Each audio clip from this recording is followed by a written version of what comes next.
Galera, boa tarde.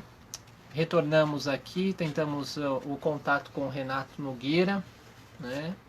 Para rememorá-los, estamos falando sobre Por que Amamos, publicação do Renato Nogueira de 2020, conversando um pouco sobre as ideias do que é o amor, essa proposta filosófica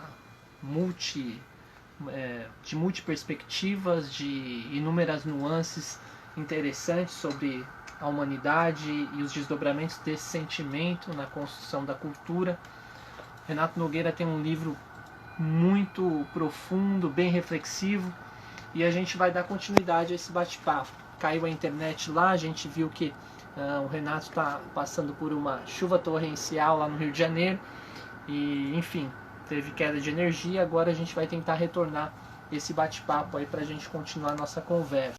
O Renato consegue se reconectar conosco e a gente dá continuidade às nossas reflexões aí. Renato, tá me vendo, me ouvindo bem aí? Tô sim, querido. Tô sim. Dá pra gente bater um pouco de papo aqui na live. Aí. O pessoal vai voltando aí, Que legal. ir pra rua, pra fora, pra ver como ficava. Mas chovendo muito mesmo. A chuva agora diminuiu, agora deu uma parada. Mas tá... Que bom, que bom. Deu bastante aqui. Vamos tá falando de decolonial, né? Às vezes você chegou a ler um trecho aí do livro, o pessoal chegou a ler um trecho, não sei, enquanto isso. A gente fez aí uma breve leitura para aproveitar o tempo, e você falava sobre, né, essa perspectiva decolonial, a importância, né, das publicações. E aí, nesse momento mesmo, Renato, acho que aproveitar um pouco esse gancho, é interessante eu queria que você falasse um pouco sobre o tão conhecido axioma ético, axioma político, que é o Ubuntu. Né? Tem algumas reflexões suas muito interessantes e que eu acho que nesse momento da democracia brasileira, com o retrato que tivemos do dia de ontem, acho que o Ubuntu pode esclarecer e trazer muita luz aí às nossas reflexões contemporâneas. Você pode falar um pouco sobre esse conceito, essa perspectiva filosófica, Renato? Poxa, sim, obrigado por essa questão, que eu acho que o Ubuntu é muito interessante pensar com o Ubuntu, porque o Ubuntu é um termo, né, uma expressão, que quer dizer humanidade, e que ela existe na etnia, né, no povo Debele, né, como escreve com L, D-E-B-L-E, Debele, Swat, né, mesmo, Xhosa e o povo Zulu. Esses 4 povos têm o Ubuntu, que é um sistema também, um código, né, um código filosófico, uma visão de mundo. Nessa visão de mundo, o Ubuntu, o conflito é inerente aos contatos. Mas os conflitos, eles não são motivos para eliminar com quem você tem conflito. Você precisa conviver com as pessoas. Então, o Ubuntu não é assim, todo mundo se ama, todo mundo se abraça. Nós temos dificuldades, existem, a gente tem afinidade aqui e acolá. Não dá para a gente amar incondicionalmente todo mundo, mas nós precisamos de todo mundo, porque vivemos em sociedade. A gente divide o planeta, compartilha o planeta. E uma relação de hostilidade contínua não é boa nem para aqueles que dominam e muito para quem é dominado. Né? Então, o mundo está dizendo, não é porque você tem que ser bonzinho, é porque é o seguinte, é uma questão pragmática. Para a vida, para a sua própria vida, é importante respeitar o outro. Porque um estado de guerra permanente, ninguém sustenta, ninguém aguenta. Então, o mundo está dizendo, é uma saída inteligente, onde emoções e razão não são dicotômicas, é que a gente trabalhe e compartilhe as alternativas. Isso significa, para alguns problemas, alguns tendo alternativa melhor do que outros, algumas culturas, alguns povos, algumas pessoas. Ou seja, tem coisas que a gente vai falar de meio ambiente, não tem como a gente não convocar os povos Yanomami, os povos Krenak, os povos, os quilombolas, os guaranis. Eles têm respostas muito melhores do que as grandes corporações, né, capitalistas que desmatam. E aí tem que ouvir o Ailton Krenak. O que o Ailton Krenak fala? Tem que tratar o avô, o Rio Doce, como um avô, como uma pessoa. O rio é uma pessoa. Não posso poluir o rio. E realmente polui o rio diminui a água potável, a gente cria crise, a gente tem chuva fora de época, tem alguns problemas que eles não têm. Não tem, não porque eles têm uma outra relação com as coisas. Então, o Ubuntu é assim, tem uma diversidade de pessoas, de povos, de cultura, mas o planeta é de todo mundo. A gente vai ter que se relacionar com todo mundo, mas com respeito. Significa, eu não posso querer que o outro seja objeto. Então, o Ubuntu tipo, não quer dizer que eu não vou ter conflito, vai ter conflito, pode ter, vamos discordar, mas a gente vai ter que aceitar a melhor alternativa. Então, assim, ó, muitas vezes a melhor alternativa não é aquela alternativa que, não sei, grandes corporações americanas gostariam, ou a alternativa que talvez o presidente americano gostaria de dar para o mundo. A saída do Trump, essa assim, fazer a América grande, né? Acho que é só esse Great American Again, essa, né? Eu acho que não é alternativa, porque se um for muito grande, os outros forem muito pequenos, não dá problema. Você tem que ter, todos tem que ter recurso. Tem que ter uma maneira. O que não é, quer dizer que é que significa que não tem necessidades diferentes. Tá? Mas, quer dizer, como a gente faz para todos terem oportunidade, cuidado e terem acesso? Isso é fundamental. Então, o Ubuntu tem muito isso, é uma outra perspectiva nesse aspecto. Né? O Mandela tentou aplicar isso na África do Sul. Mandela. Sim, sim. E a premissa da civilidade, né, Renato? A premissa do amor mesmo, né? Sim. No sentido de você dialetizar as ideias, encontrar um caminho, mas sempre com o valor da vida, né? Enquanto pilar, né? Dessa construção toda, né? Interessante demais. Eu queria aproveitar esse gancho, Renato, porque você, em um determinado momento do livro ali, já pelo segundo capítulo, você traz algo interessante, você traz a filosofia da Gara, e você traz uma filósofa também, que é a Sobonfu Somé, que ela é burkinense. Eu acho que o Renato deu uma travada aqui. Será que conseguiu me ouvir bem, Renato? Tá ouvindo bem? No manto do livro, você falou nunca do manto do livro. Desculpe, Renato, eu não entendi o que você falou agora. Num determinado momento do livro, você fez um comentário. Num certo momento do livro. Ah, sim. Sim. Num certo momento do livro, você traz a filosofia da Gara. E você traz como explanação da reflexão uma filósofa, né? Sobonfu Somé. Você menciona que ela é burkinense, né? E eu gostei muito que você traz aí uma reflexão que é mais ou menos que ninguém seria capaz de olhar os próprios olhos sem a ajuda de um espelho, né?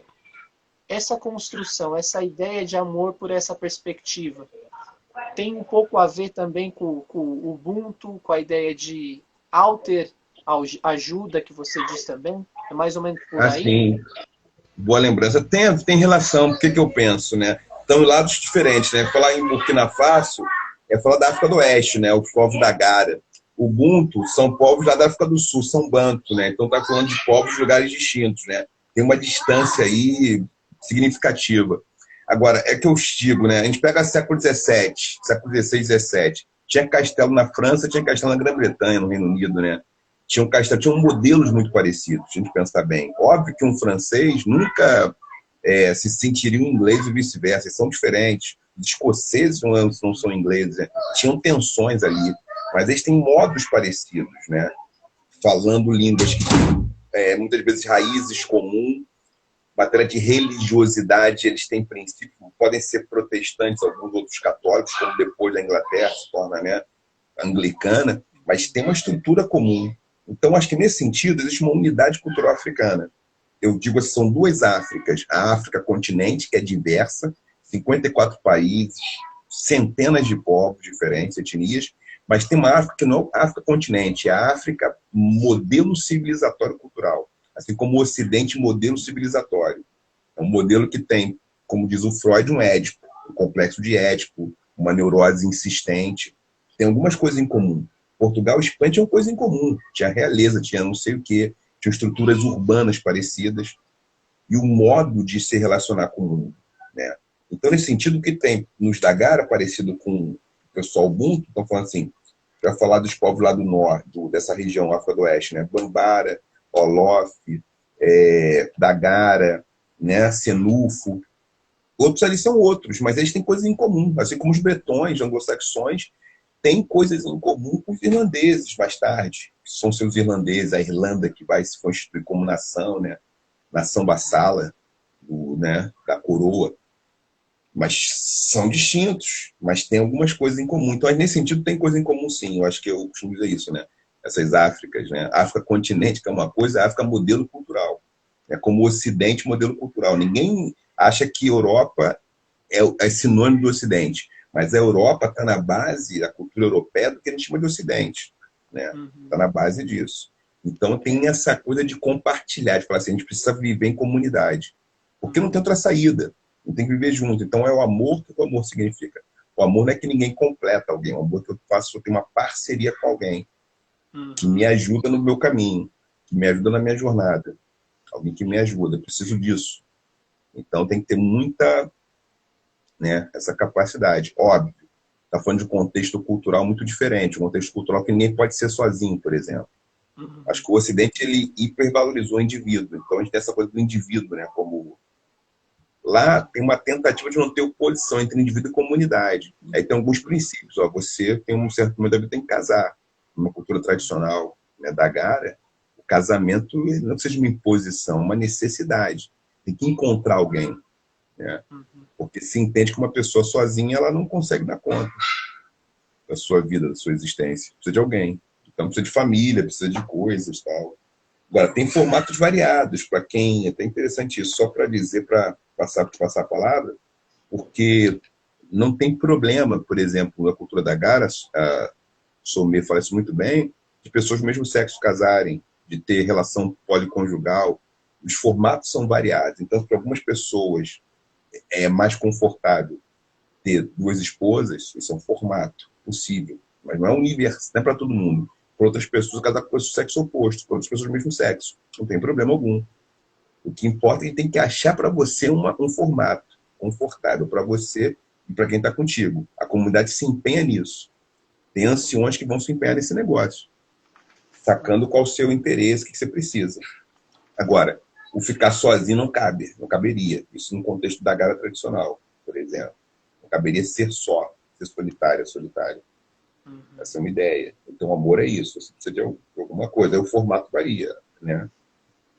A policonjugalidade é muito comum no continente africano, né? Historicamente era muito comum. Era a forma de ninguém ficar só. Essa foi a razão inicial. Mas depois vai se modificando, porque é diferente de poligamia e poliandria, é diferente de policonjugalidade. Né?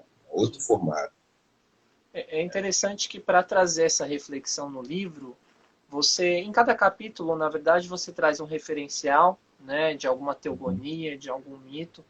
E nesse em específico, quando você vai falar do policonjugal, né, o amor policonjugal, você traz a história, né, você traz a história de Xangô e de Ogum, né, como um referencial desse amor, né, como também um ato político e afetivo, né, porque a relação a dois, a gente, com o pensamento ocidental e um pouco de taxativo, a gente às vezes se entende como são duas pessoas como se fosse uma ilha, né? Uma ilha autossustentável. E quando você traz à tona essas histórias, esses mitos e essa outra perspectiva filosófica, a gente começa a desconstruir alguns paradigmas também que geram os problemas, né, de relações, problemas crônicos das relações, né? As frustrações, etc. Entra um pouco nesse aspecto também, né, Renato? Entra assim. Xangô e Oxum é um negócio interessantíssimo, porque Oxum, né, é divindade da beleza, da fertilidade, Xangô da justiça, poderoso, tem uma relação de paixão, tem outras coisas envolvidas nessa relação, né, porque tem uma relação policonjugal que vai se instalar devido a questões políticas, no caso, né, Urumilá e Exu nessa trama, tem uma relação ali, então ele vai casar com Obá também, com Yansan. E aí tem uma questão. Agora, a policonjugalidade é muito a ver com isso, né? Com essa tua questão em relação a essa trama, se eu entendi bem sua questão, né? Pensando nessa relação, né? do Xangô com Oxum, o que tem de interessante é possível compreender que tem um entendimento político, tem alguma coisa que é para fora da só relação desse casal, que é para além só do casal, mas que tem a ver com o casal também, né? Ou com o trisal, que seja, conforme o formato. E no caso policonjugalidade é porque nenhuma pessoa pode ficar sozinha.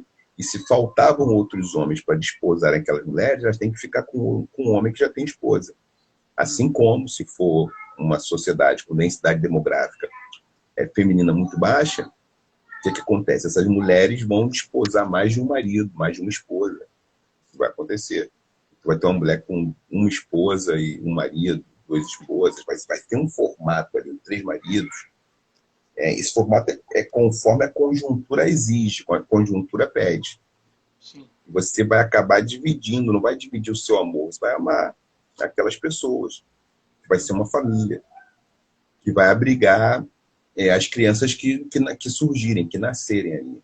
A criança que surgir ali vai ser abrigada ali, vai ser criada por mais de uma mãe, por mais de um pai, conforme a configuração. Então, acho que é isso, é um desafio tremendo, né? Como é que essa relação amorosa pode ser assim? Pergunta.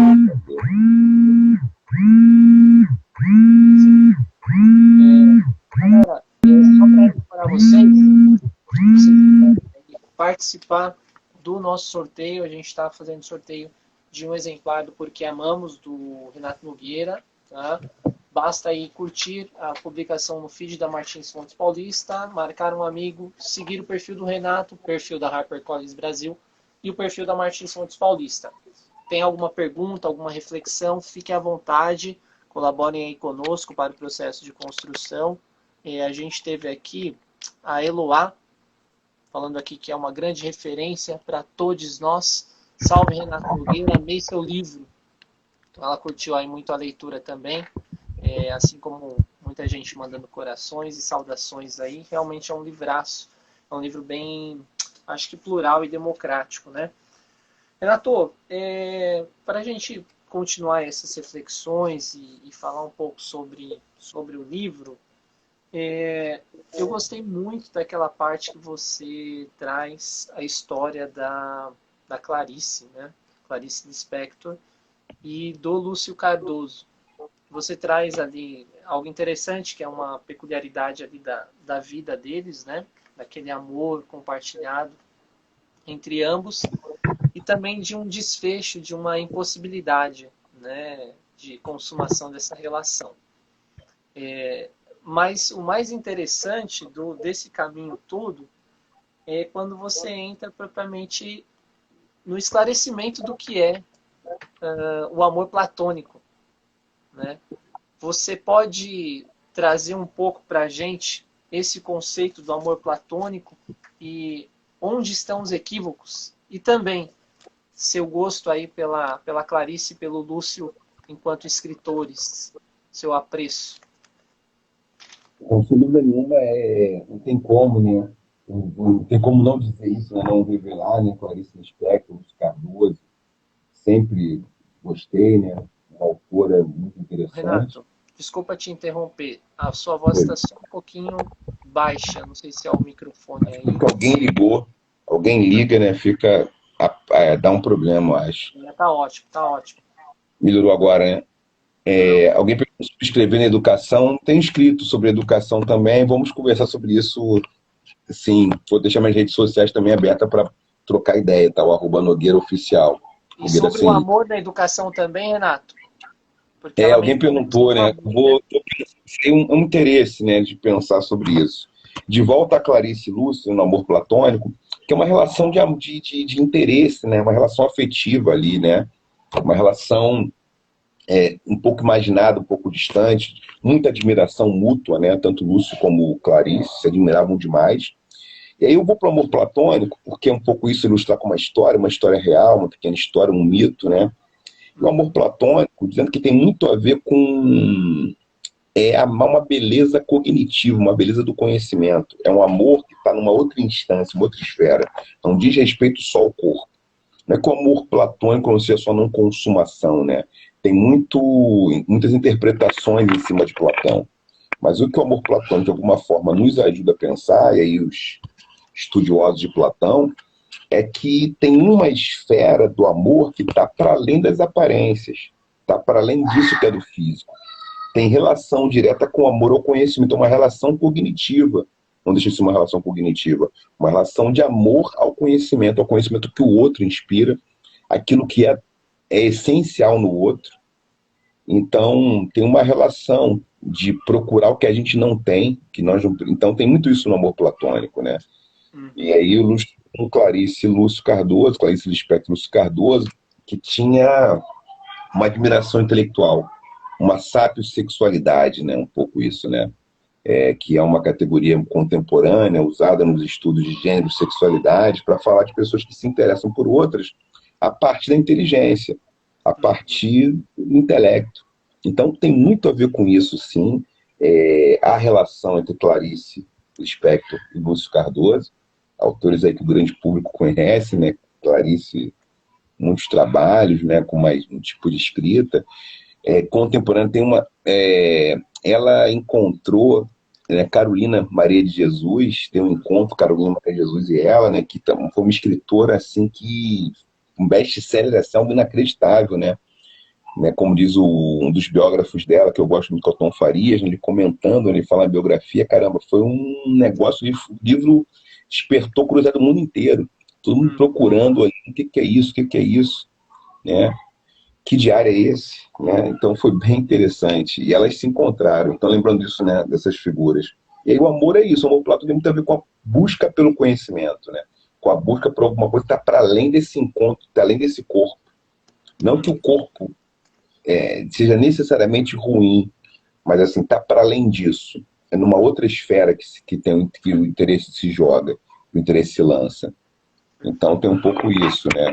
Por isso essa interpretação de ser um amor imaginado, de ser um amor que não incorpora, um amor que não tem encontro, não tem tato, mas não necessariamente, né?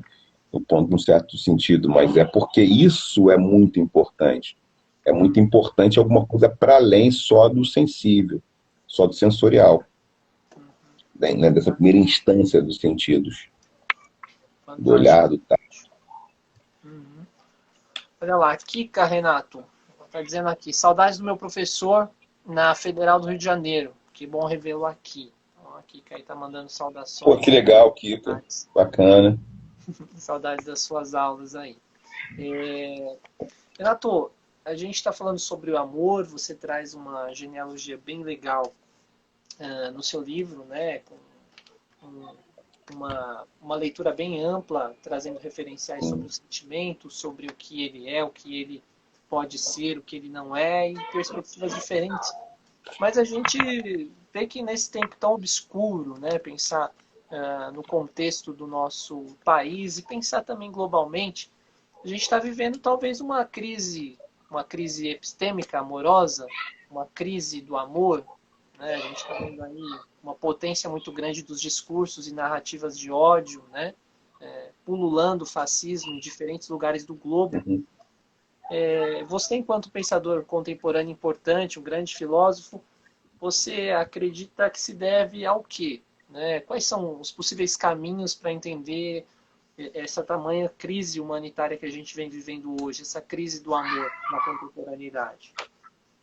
Poxa, boa questão. Eu acho que a crise do amor tem muito a ver tanto com a cultura ocidental, cultura capitalista, mas tem muito a ver com algo que tem a ver com misoginia, a ver com racismo, a ver com todos esses problemas, né, estruturantes da nossa sociedade.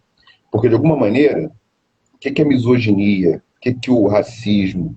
Que o projeto neoliberal capitalista, quando eu falo para neoliberal capitalista, eu estou pensando assim, é um projeto que, além de, vamos dizer assim, ter uma descartabilidade dos produtos, tem uma descartabilidade das pessoas que não são produtivas. Né? Ele pode descartar quem não produz.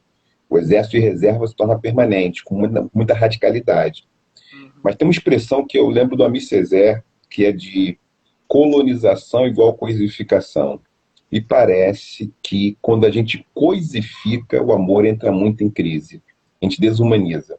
Então coisifica tanto quanto essa mulher é objeto, né, só um objeto sexual, ou esse homem é um objeto, então alguém pode, né, numa cultura dessas intersecções, muitos homens negros podem também ser objeto sexual como se fosse um animal sexual, o que é um problema, porque desumaniza, né? E aí toda coisificação, né, que não encontra a pessoa na sua humanidade, e é importante dizer que todos são desumanizados nessa sociedade, nesse sentido, óbvio que alguns são oprimidos, outros estão no lugar de privilégio, mas na coisificação estaria uma palavra, né, o verbo coisificar, tornar o outro objeto, tornar o outro coisa impede de amar. E é muito difícil uma relação entre humanos. Eu acho que isso é uma relação muito difícil, porque tem uma tendência a coisificar, as coisas serem objetos. Ah, esse é um objeto, eu pego, eu tiro, eu faço o que eu quiser. Até o nosso desejo está muito encaixotado na objetificação, está muito estipulado na objetificação. Né? Então, como escapar disso? Esse é um desafio tremendo. Eu diria que eu estou convencido, né? Faz muito sentido as leituras que eu tenho feito, os estudos que eu tenho feito, de entender a coisificação como um princípio que normatiza a crise do amor. A impossibilidade de amar, a impossibilidade de reconhecer alguém como humano, que erra, que chora, que acerta, que você pode acolher e pode ser acolhido por aquela pessoa. Então tem muita dificuldade nisso. Então a gente acaba se relacionando com certas fantasias e tem uma coisificação que o outro não é coisa nenhuma e tem uma coisificação que o outro é alguma coisa fantástica, fenomenal, inumana também, né? É um Superman, o trovador que faz uma cantiga para aquela amada pura que está no pedestal. E aí desumaniza. Então tem um problema gravíssimo, parece que eu tenho escrito uns textinhos sobre isso está no livro também, em certa medida, né? Não todos dessa forma, mas eu tenho realmente o tema do amor, eu vou continuar escrevendo sobre o amor, né? Algumas coisas, eu não vou deixar de falar de amor, não tem como. E aí eu vejo isso para mim é uma questão importante. Obrigado por essa questão, que isso é até tema de vídeo aqui no canal, né, no YouTube, né, coisas curtinhas, pílulas, né, falando, ó, o problema, a gente coisificou, desumaniza, como vai se relacionar com uma coisa? Sim. Como? Porque a coisa você pressupõe que ela não tem desejo, né, que o desejo é só só do sujeito. E aí, a outra pessoa que é uma coisa, ela tem desejo, e aí vai ter choque o desejo, tem desejo, interesse e projeto. E aí, às vezes, o projeto não é o mesmo, não tem problema, vamos combinar o projeto. O desejo não casa, às vezes não casa. Ao interesse casa ou não casa. Vamos conversar, vamos tentar resolver isso. Olha o desafio. Esse desafio. De fato, é um problemaço. A Monique Paula, ela está mencionando aqui, ó, fantástica essa reflexão sobre a colonização e codificação, empretecendo narrativas também aqui, mandando as afirmativas, né, curtindo aí a explanação do Renato. E eu fiquei pensando aqui, Renato, numa outra passagem que você coloca algo muito bonito também, e que me parece que se correlaciona com essa crise, né, do amor na contemporaneidade. Você coloca assim que amar é contar histórias, amar é uma jornada poética.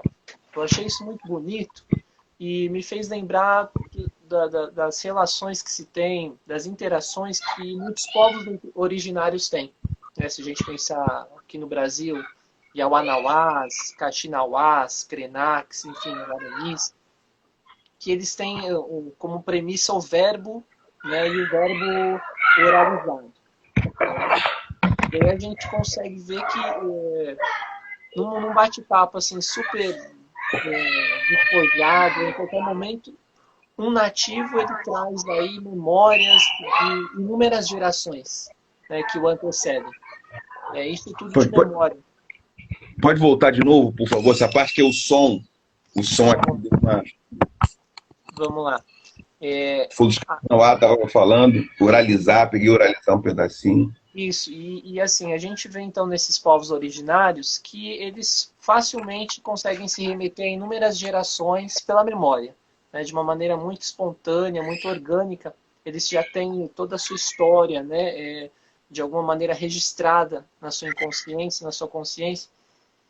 E você dizendo que o amor é contar histórias, uma jornada poética, você vê também que esses modelos de civilização ocidentais prezam muito pouco por essas histórias, pelo resgate desses mitos, pelo avivamento dessas vivências ancestrais, e também por isso, de repente, a gente vive uma crise tão exorbitante. Eu penso que essas histórias são muito desprezadas, sim, não tenho dúvida. Essas histórias não são levadas em consideração. Porque se num registro a gente pode falar que amor é uma narrativa, porque a gente conta a história com o outro, é importante que a gente conheça a nossa própria história, a história de onde a gente está pisando. E aí me parece que isso é um grave problema, porque algumas histórias foram rasuradas, elas estão muito invisibilizadas. Então, se num certo registro político-afetivo das relações entre um casal, um trisal, conforme o formato, né, entre duas pessoas ou mais, a gente tem isso que é a pessoa contar a sua própria história e a história que ela tem com aquela, para que elas possam se encontrar numa história em comum. Existe uma história em comum do lugar que a gente está. E aí essas histórias também a gente não percebe, a gente não entende como elas interferem na história que a gente tem com o outro. Porque pode interferir profundamente na relação de tutela, na relação de domínio. Então, conforme as diferenças, né? Diferenças étnico-raciais de gênero. Então, é óbvio que vai ter sempre mais feminicídio que homicídio, mais homens abandonados, ou seja, que separam das mulheres, podem ter uma resposta violenta do que mulheres em relação a esses homens. Isso tem a ver com uma história, né? Tem a ver com uma história. Então, como a gente entender essa história e saber que a gente faz parte dessa história e contar a nossa história ou outra história, né? Então, acho que tem uma questão que é dessa monta, né? Das histórias que nós contamos, que é essa narrativa, essa perspectiva que eu trabalho, né? A vida como narração, que eu trabalho no livro, né? Narração de vida, para entender o que é a vida, entender como uma história que é contada. Uhum. Sim, perfeito. E a gente trazendo essa instância aí da história, né? Da oralização, você tem contribuições muito importantes, né, para o processo de escolarização, para o processo educacional, né, do país, com ensaios, trabalhos acadêmicos importantes. E eu gostaria de te perguntar, Renato, nesse momento, como você vê o quadro educacional, né? Como você vê esse processo de escolarização, esse modelo um tanto problemático, da educação da escola, né? Esse alcance, porque a gente tem uma dificuldade, né? de retratar essas histórias, de trazer à tona. Existe também um viés colonial, né? Embranquecedor na estruturação da educação. Como que você vê a educação hoje e caminhos possíveis para a gente tomar um norte interessante, Renato? Então, os caminhos possíveis para a educação, essa é uma questão que diz respeito a todo mundo aqui agora, né, que está nos assistindo, que está chegando agora. E falar de escolarização, no meu entendimento, falar de educação, é falar de toda a sociedade, não tem jeito, né? É falar da sociedade como um todo. É falar, no meu entendimento, a gente, quando transforma a escola, a gente transforma a sociedade. Mas isso significa que não que a escola é responsável por transformar a sociedade. É porque a escola se modifica conforme a sociedade se modifica. Como ela faz parte da sociedade, ela está diretamente ligada a isso. Ou seja, não são os professores responsáveis por transformar tudo, mas eles fazem parte de uma sociedade. Então, a gente não vai falar... eu acho que tem uma fantasia, que muita gente tem trabalhado com essa ideia, né, uma fantasia que é perigosa, porque a gente sabe que os advogados, médicos, engenheiros não vão transformar a sociedade sozinhos, né? As médicas, advogadas, engenheiras, enfermeiras, físicas, nucleares, mas as professoras vão transformar. As professoras fazem parte disso tudo. E elas têm um papel fundamental, estratégico. Então tem um papel estratégico da educação. Agora, a escolarização, ela é a cara da sociedade. Ela é a cara das corporações, das empresas, dos sanatórios, dos manicômios, das corporações, é a cara disso tudo, da escola. Então a gente vai ter que, quando a gente transforma a escola, só se transforma se transformar tudo junto, ou seja, a gente vai ter que não mais transportar detritos 50, 100 quilômetros. Tem que ter estação de tratamento de esgoto nos bairros. Isso é mais interessante. Tem que ter jardim de chuva para não ter inundação em certas áreas, né? Asfalto permeável, que não faz uma bacia de água e que tem que ter uma canalização para poder levar para aquíferos. Isso aí, a galera que estuda o tema sabe como fazer isso, dá para fazer isso. Aí você transforma a escola, porque as pessoas na escola vão comer certas coisas, vão plantar a comida que elas comem. Você pode ter hortas comunitárias nas escolas, pode ser um padrão escolar, né? Toda escola, criança vai plantar alguma coisa, tem que ter área verde. E a merenda escolar dessas crianças vai fazer parte o alface, a chicória, a couve que ela plantou, que a tua turma plantou. As turmas vão plantar certas hortaliças e frutas. Isso faz parte da aula de ciência, vai ser nesse espaço, né? Vai ter bicho. Então, assim, é uma escola que vai estar integrada. Então, isso muda. Então, a escola que eu entendo como escola, é uma escola que tem laboratório né? Multifuncional, quadra poliesportiva, mas é uma escola que tem, as crianças podem ter acesso com bicho, planta, comer coisas que elas tocam, que elas plantam, né? Descascar mais, o jargão, né? Descascar mais que desembrulhar, descascar mais as coisas que desembrulhar, né? Tirar da caixinha. Vou fazer isso, e aí já muda muita coisa. Vão ter um tempo ali que a gente pode trabalhar de modo interdisciplinar, transdisciplinar, o que não é nada fácil, mas é conversar os diálogos. Talvez ter o conteúdo vai ter que ser revisitado. Então, eu vejo que assim, a escola muda com a sociedade como um todo. Então, mudando a sociedade, muda a escola. E muda as professoras, os professores, que elas podem, professores e professoras, podem estar fazendo. O tamanho da responsabilidade, do cuidado. Uma profissão que tem muita gestação antes de parir uma ideia. Tem muito tempo para gestar, antes de soltar alguma coisa. Então tem essas responsabilidades todas. Então eu diria que só muda quando muda tudo. Se modifica, vai se transformando durante o processo. Não tem essa fantasia mágica de que as professoras vão resolver mais do que as advogadas, do que as defensoras públicas. Porque as defensoras públicas vão ter que defender também as pessoas que precisam ser defendidas. E tem a ver com a escola que elas passaram também, com o imaginário que elas têm, né? Vai precisar disso. Então transforma a sociedade como um todo. Ou seja, vou dar aqui um exemplo aqui duro, aqui, o Rafael, um exemplo aqui duro, mas teve um menino que morreu, uma criança de 5 anos, no Recife, há pouco tempo, o Miguel Otávio. Então, assim, a gente entende, a pessoa tem que entender, uma pessoa adulta é responsável pelas crianças. A criança deve ter autonomia, mas com supervisão. A sociedade adulta não pode entender que uma criança de 5 anos suba o elevador sozinha.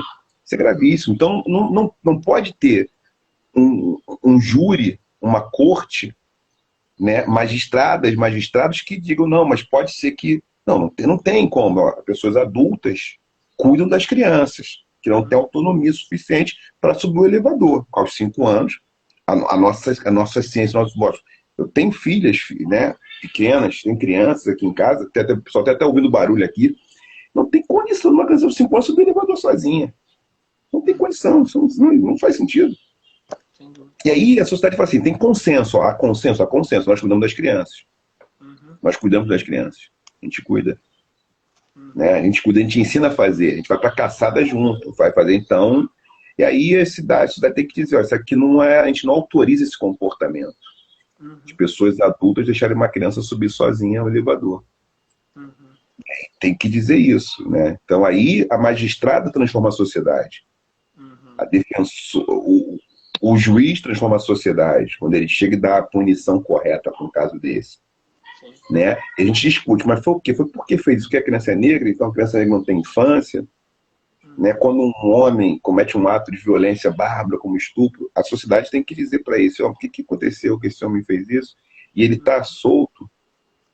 E a corte deixou que a mulher, que é a vítima, seja enxovalhada publicamente numa live. Então vamos ter que falar sobre isso. Então aí transforma. Então a professora vai junto com isso.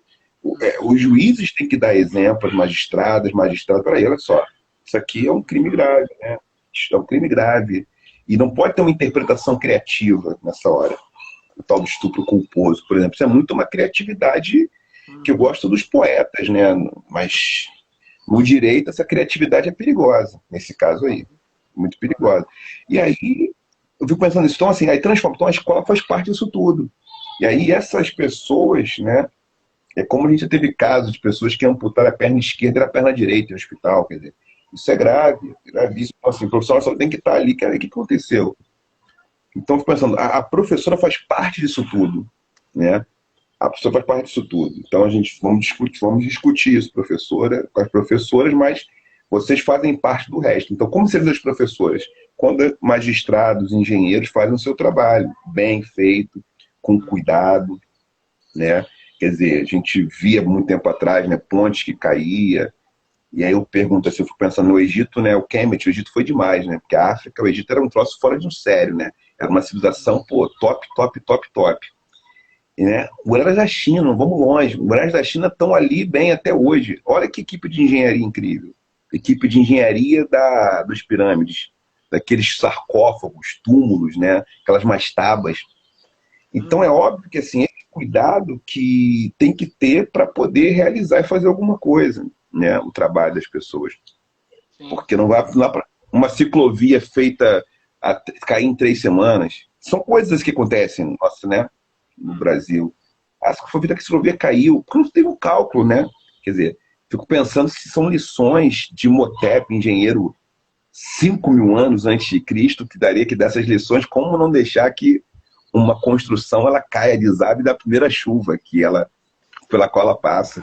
Tem alguma tecnologia para isso. Então, isso faz parte. Aí é possível. Se eles conseguiam fazer um negócio desse, a gente não pode não ser capaz de fazer um negócio que não desabe, pô. Né? Fico pensando que não é. É interessante essa sua reflexão, Renato, porque eu acho que entra num ponto em que eu venho observando já há algum tempo, né? Sobretudo depois da minha passagem pela educação durante 6 anos, né? Que existe também um ponto sintomático que é o adoecimento de grande parte da classe professoral, né? Porque por vezes falta um pouco de análise crítica da conjuntura, do problema estrutural e também de desconstruir um pouco esse caráter da leitura romântica, né? Do professor onipotente que pode transformar tudo e que toda a responsabilidade daquele caos está nas mãos dele, né? Então é interessante você trazer essa reflexão, porque junta um pouco com essa análise de classe, né, a estrutura, o racismo estrutural também, né, que pauta grande parte dessa política. Então, com vários fatores, que é importante também o professor não adoecer no meio dessa caixa de Pandora, né, Renato? Sim, concordo, concordo. Questão de classe é importantíssima, entender essa questão de classe. Tem classes estão aí, né? A sociedade tem classes sociais, isso aí a gente não pode dizer que não. É uma sociedade com classes. E que tem interesses de classe. Agora, é necessário que as pessoas tenham respeito, responsabilidade, que a gente use as leis, né? Que as pessoas sejam mais beneficiadas por privilégios, né, de classe, por privilégios raciais, por privilégio branco, privilégios masculinos de gênero, por ser homem. Então, assim, tudo isso tem que ser enfrentado, né? E aí eu fico pensando, os professores, muitas vezes adoecem quando tem, às vezes, uma reflexão crítica em relação a, caramba, tô no meio disso tudo, tô fazendo aqui um trabalho e o que vai acontecer, né? Às vezes, numa escola, trabalhar em escola pública, algumas escolas públicas de periferia, né, de favela, e sabendo muitas vezes que os estudantes ali estão em situações com muita desigualdade, até para prestar um Enem, prestar um vestibular, um Enem, uma prova, para entrar na universidade, fala, caramba, eles vão ter muito menos chance. Tem que ter política pública, porque a escola dessas pessoas, agora a pandemia é um exemplo disso, né? Quantas escolas conseguem manter aula e os estudantes fazerem essas aulas, né? Como faz o Enem se você teve um mês de aula, nem um mês de aula, e o restante do tempo, uma pergunta, eu não sei, mas como que faz, né? E fica muito tempo sem aula online, porque você não tem internet. Eu tenho boa internet aqui, aconteceu isso hoje, uma chuva, um negócio. Sim, sim. Né? E às vezes a escola não tem aquela condição. Então, algumas escolas também vai ter muito mais oportunidade para aquele jovem com 17, 18 anos fazer um Enem do que outras fazerem até uma prova. Então, a gente tem, acho que tem professores que sabem disso, né? De trabalhar nas duas instituições, e numa não tem as condições, na outra tem as condições, para fazer o trabalho e percebe, olha só, olha que sociedade nós vivemos, que é uma sociedade muito desigual. E aí acho que a questão aí, Rafael, me parece, é meritocracia. A meritocracia acaba sendo problematizada, colocada em xeque, né? Tipo, a pessoa se esforçou muito, as pessoas vão bater no peito, não, corri atrás, fiz muito, eu me esforcei para conseguir. Quer dizer, é multifatorial, né? De onde você se esforça, quais suas condições, então achar que não dá para achar que o mérito próprio, somente uma pessoa fazendo força sozinha, ela resolve, né? É que está muito em autoajuda, né? Sem as condições todas que ela teria para chegar naquele lugar, né? Chegar onde ela chegou. O que não desmerece muitas vezes o esforço, mas muitas vezes não foi um esforço. Então, acho que tem essa questão da meritocracia que me parece que a escola tem que discutir, né? A próprio formato, né? Tem a ver do biorritmo, né? A pedagogia Waldorf fala sobre isso, o biorritmo. Às vezes você está na primavera, acorda de um jeito, no inverno, acorda de outro. Aí de manhã a criança não rende tanto.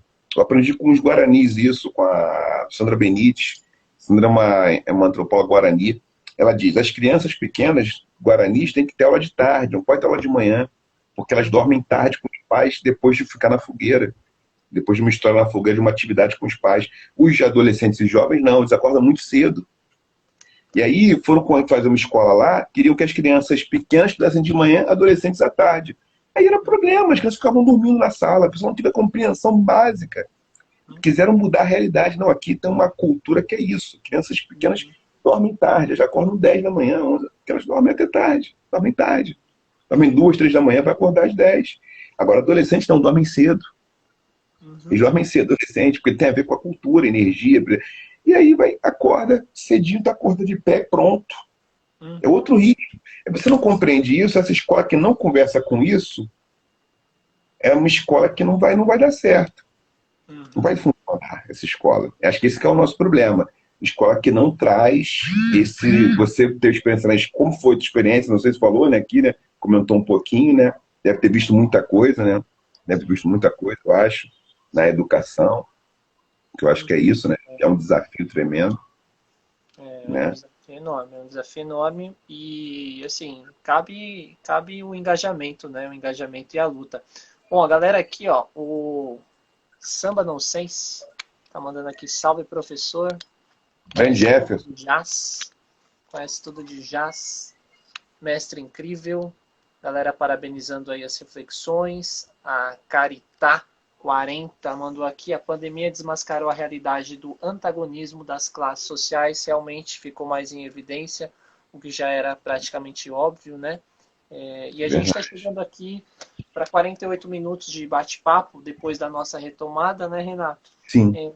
Falar para o pessoal aí participar do sorteio da Martins Fontes Paulista para concorrer aí a um livro Porque Amamos, o que os mitos e a filosofia têm a dizer sobre o amor, trabalho de 2020 do Renato Nogueira, um belo ensaio plural, universalizante sobre o conceito de amor e a influência de diferentes culturas para compreender esse sentimento. Livraço, vale a pena a leitura.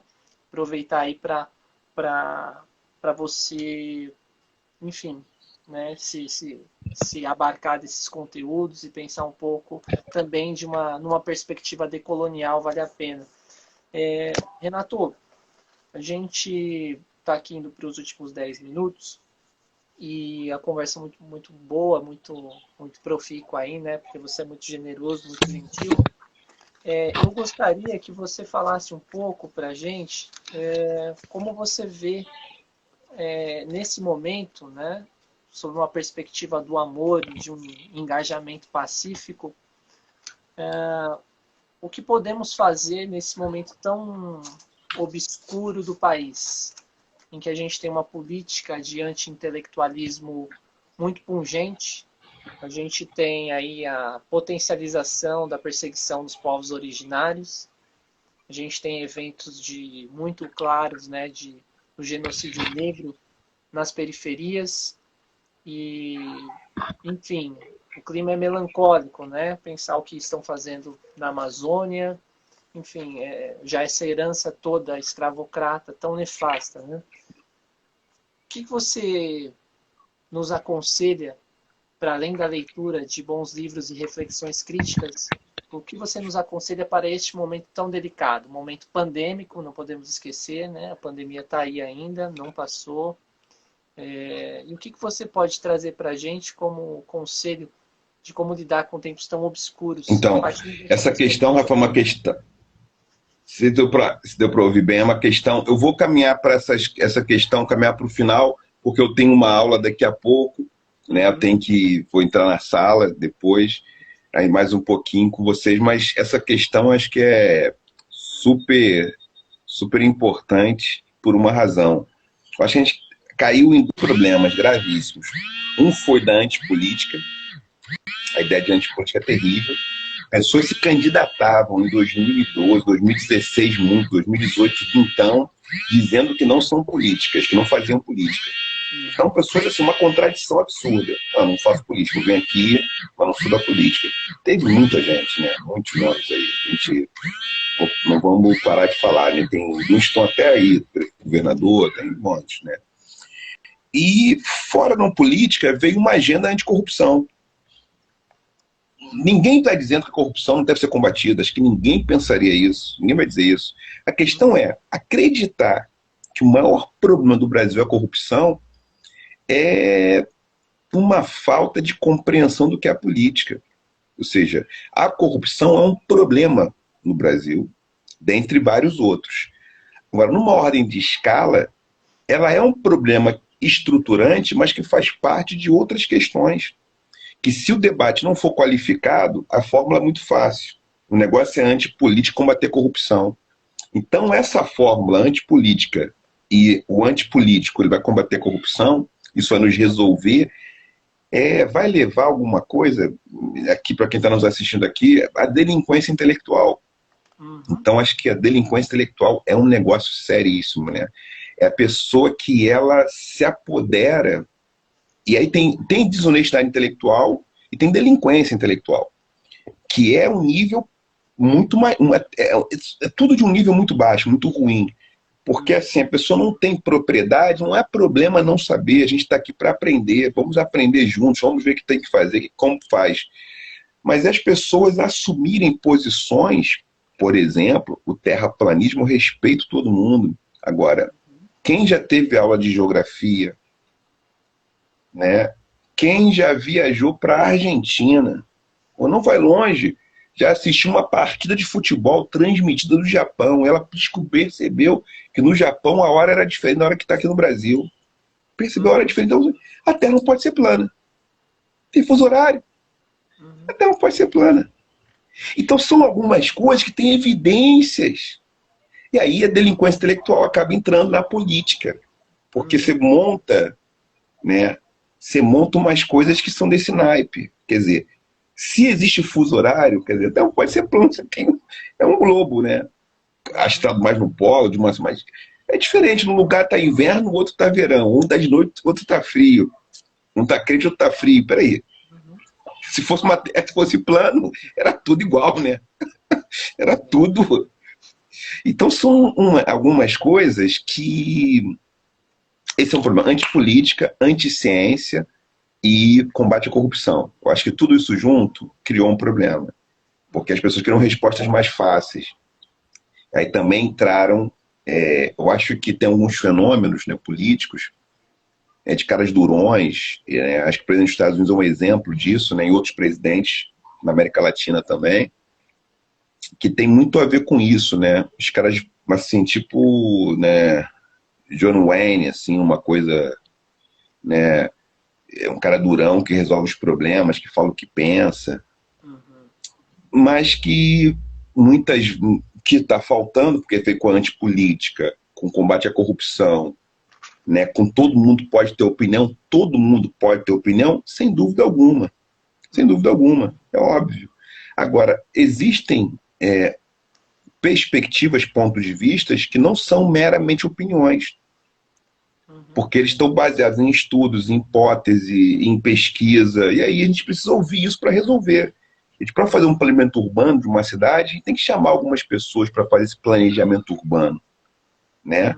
a gente tem que ouvir as pessoas. Agora, a democracia, ela é uma poliarquia, né? É o poder de muitos, mas tem a ver também com as posições, os papéis, quem pode falar, todos podem falar e devem falar, mas tem instâncias diferentes. Alguns manuseiam certas ferramentas que são chaves para certas situações. E essas pessoas têm que ser convocadas para chamar a responsabilidade, para contribuir. Ó, assim que pode fazer, assim ainda pode dar mais certo. Assim funciona melhor. Porque senão fica, né, uma ópera do europeu maluco, né, a expressão que sempre se brinca, né, revertendo Stanislau Ponte Preta, né, uma ópera maluca que não tem pé nem cabeça. Fica, caramba, o que está acontecendo aqui? O que a gente vai fazer que vai, né? Então, acho que esse é um problema, eu diria. A ideia, porque quem está aqui assistindo, tá, por favor, eu não estou falando que eu sou pela corrupção, de forma nenhuma, eu sou contra a corrupção. Eu estou dizendo que essa agenda anticorrupção como agenda salvadora é um problema. Porque esse é um problema. É porque a corrupção é estruturante. Tem que entender isso, tem que qualificar o debate. Por que a antipolítica é uma impossibilidade, é um tipo de marketing perigoso? Porque você está fazendo política. Ao se filiar a um partido, ser candidato, você está fazendo política. Não está não política. Não está em não política. Pelo contrário, está disputando um cargo eletivo, um majoritário ou legislativo. E aí, como não fazer política? E aí fala, não sei o que eu vou fazer, não sei como funciona. Não sabe onde protocola um pedido de processo na Câmara, na Assembleia. Não sabe o funcionamento. E aí a gente vai ter muita loucura, porque é antipolítica, anticiência, posso ir com a opinião e com a boa vontade, voluntarismo, né? O voluntarismo é um perigo. Porque assim, eu posso com a boa vontade, eu tenho boa vontade de fazer, calma, ter boa vontade é bacana, mas o que precisa além disso? Porque se você não só tem boa vontade, você pode dar muito problema. Você pode fazer alguma coisa e...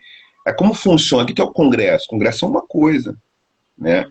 Assembleias legislativas dos estados é diferente, mas são do legislativo.